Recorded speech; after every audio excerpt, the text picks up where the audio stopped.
Recidivism is a person's relapse into criminal behavior that is measured by criminal acts that lead to rearrest, reconvictions, and sometimes reincarceration.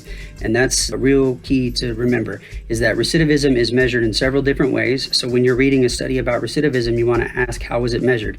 Was it measured by rearrest? So the time from a person's release from prison to the time they were rearrested, but rearrest doesn't always lead to a conviction. So sometimes it's measured by reconviction. But reconviction doesn't always mean that they're reincarcerated. So sometimes recidivism is measured by reincarceration. That's how it's measured here in Texas. But then sometimes it could be measured by any involvement whatsoever with the justice system. For example, if you get a parole violation, that's not a rearrest, reconviction, or reincarceration, but it might lead you to coming back to prison.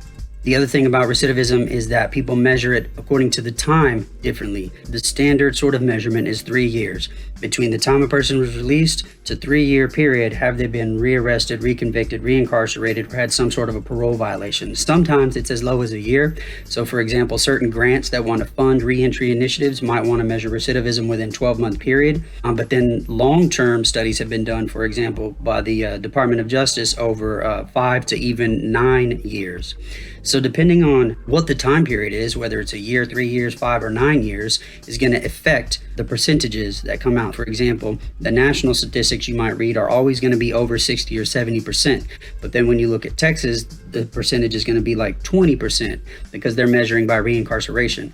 When you look at faith-based programs or like a college program, then you're going to see something like 10% or less of people coming back to prison after they get an education. So keep those things in mind. Rearrest, reconviction, reincarceration, parole violation, 1 year, 3 years, 5 years, or not.